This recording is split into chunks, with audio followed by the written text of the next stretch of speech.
Halo, halo, Motor Rider, dimanapun kawan-kawan berada, gimana kabarnya? Ya, saya ucapkan selamat siang dulu ya, selamat pagi, selamat malam. Bertemu kembali bersama saya di channel Riding and Lifting. Ya, kawan-kawan, kali ini saya bawa kawan-kawan ke dealer Yamaha ya. Ya, di sini saya lagi servis unit ya, satu motor X-Max 2019.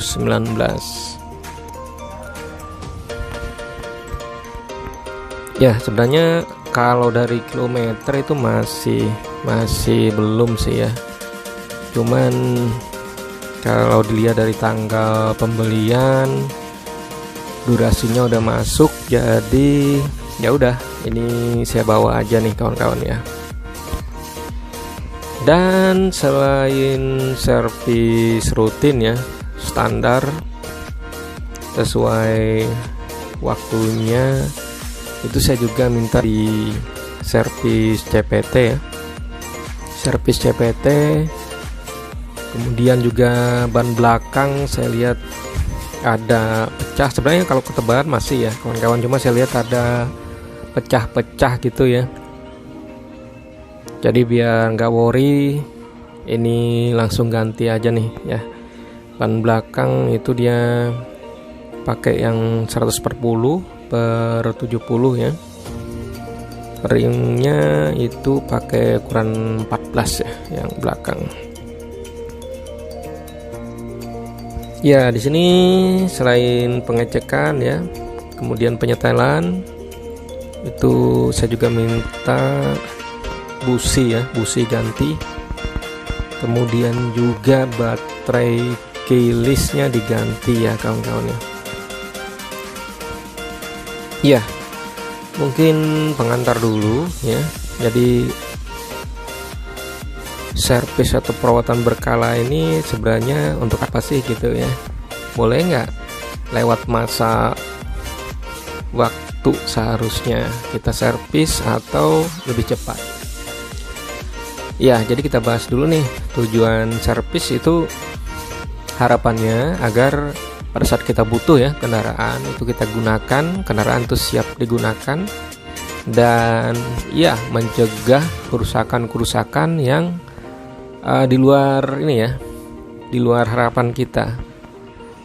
Ya, bisa kebayang ya kawan-kawan, ada keperluan urgent, mau berobat atau ada keperluan lainnya gitu, ambil motor tengah jalan macet ya.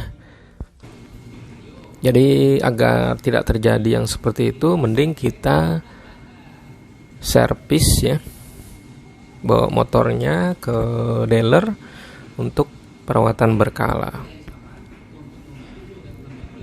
Ya, jadi lanjut nih. Servis ya kawan-kawan. Apa aja sih yang di ini ya, di servis? Jadi kalau kita lihat di buku penyetelan dan perawatan berkala, itu kan durasi atau kapan harus servis, itu kan ketentuannya ada dua nih kawan-kawan ya. Jadi dari kilometer ya, jauhnya trip yang sudah kita lakukan dengan kendaraan kita, atau dari durasi ya. Nah, kalau kita buka-buka nih referensi dari Yamaha, itu nolnya itu, hitungan nol itu mulai kapan gitu, yang durasi ya. Jadi nolnya itu kalau kita baca-baca dari referensi itu mulai dari tanggal pembelian ya kawan-kawan ya. Jadi gitu, kita tanda tangan ya pembelian, maka lama pakai atau durasi itu sudah mulai dihitung. Nah, di sini sekali lagi saya tekankan ya, saya reminder aja nih kawan-kawan ya. Jadi kendaraan khususnya roda 2 ya,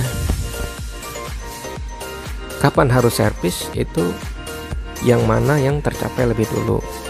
Pertama itu kilometer ya odonya, trip yang sudah kita jalani atau lakukan itu sudah berapa kilometer nih kawan-kawan.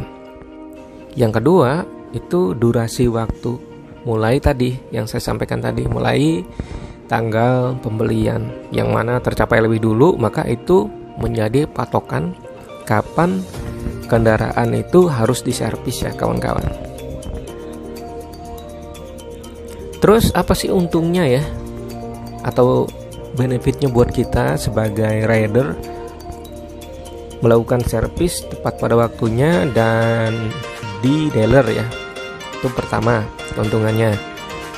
Yang pertama itu gratis ya kawan-kawan, atau free ya di servis pertama, kedua, ketiga, dan keempat. Nah, servis pertama itu jangan salah ya, bukan di 500 ya kawan-kawan. Sorry, bukan di 5000 km atau di 5 bulan pertama, tetapi di 1000 km atau 1 bulan pertama ya. Kalau di dunia alat berat itu istilahnya inisial service ya kawan-kawan, dan biasanya itu dilakukan oleh dealer ya. Jadi pada masa awal operasional unit, baik itu motor ataupun alat berat, itu kan komponen-komponennya masih penyesuaian ya, penyesuaian dan tingkat keausan dan partikel mungkin ya itu lebih banyak, jadi harus dibuang ya, dibuang di initial service ya. Kalau di motor itu di 1000 km pertama atau di 1 bulan pertama. Kemudian setelah 1000 km atau 1 bulan pertama, tergantung yang mana tercapai lebih dulu, baru servis 5000 km atau 5 bulan pertama ya. Selanjutnya 10.000 km atau 10 bulan, 15.000 km atau 15 bulan, kemudian 20.000 km atau 20 bulan. Nah, selanjutnya ada pemeriksaan tahunan ya tambahannya. Nah, ini penting dilakukan. Sekali lagi, seperti di awal, manfaatnya itu agar menghindari ya kendaraan itu rusak atau mogok ya di saat kita perlukan ya. Jangan sampai lah ya. Itu yang pertama. Kedua juga jangan lupa untuk produk Yamaha khususnya itu di pembelian unit ya, itu kan ada garansinya ya kawan-kawan. Jadi garansi dari Yamaha itu garansi umum ya. Garansi umum itu berlaku selama 1 tahun. Kemudian garansi di 24.000 ya. Kemudian garansi di 36.000 dan garansi di 50.000. Jadi mulai dari umum, kemudian kelistrikan ya, ada komponen-komponen tertentu, juga mesin, ABS, sistem itu digaransi ya oleh Yamaha atau diberikan jaminan ya operasional. Jadi kalau misalnya ada kerusakan di mesin, dicek, kemudian ternyata komponen itu yang digaransi tadi rusak, maka akan diganti gratis ya, baik komponen maupun servisnya ya kawan-kawan ya. Kira-kira gitulah ya.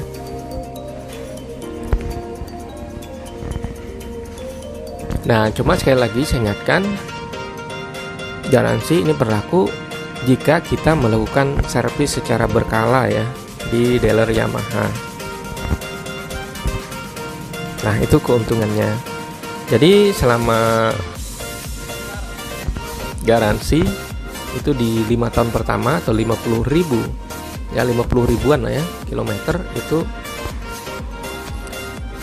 kita sarankan ya, atau saya pribadi sarankan, ini pendapat ya kawan-kawan, kalau berbeda ada masukannya silahkan komen ya di kolom komen. Jadi kalau masukan saya untuk custom CPT atau mesinnya atau kelistrikannya, mending ya 36.000 ke atas lah ya, atau 35.000 ke atas ya. Mungkin teman-teman sukanya bore up ya, custom tipis-tipis, saya sarankan itu di 35 atau 36.000 ke atas, atau di 3,5 tahun ke atas lah ya. Atau lebih perfect lagi kalau 50.000 ke atas. Kenapa? Karena di atas pemakaian itu atau jam terbang motornya ya, itu kan garansinya udah lepas, jadi bebas kita mau custom sampai ke bore up juga nggak masalah ya. Karena kalau misalnya kita custom di bawah kilometer itu sayang sih kawan-kawan, karena garansinya akan hilang. Nah, kembali ke servis, jadi penting kita melakukan servis berkala di waktu yang sudah ditentukan ya. Dan kalau bisa jangan lewat-lewat ataupun tepat-tepat amat nih kawan-kawan. Karena ingat, tugas kita sebagai pemakai itu sebelum kita gunakan harus kita lakukan pengecekan ya. Pengecekan sebelum kita gunakan setiap hari. Baik dari remnya ya, kemudian juga lampu-lampunya ya. Kemudian juga kita cek visual itu ada kebocoran atau tidak, atau kelonggaran atau tidak ya. Kalau ada indikasi walaupun sebelum masa servisnya ya, alangkah baiknya kita bawa ke dealer servis reguler ya, pada saat mendekati waktu servisnya. Jadi nggak usah kaku amat gitu. Kira-kira gitulah ya kawan-kawan sharingnya kali ini. Terima kasih, saya doakan sehat dan sukses selalu.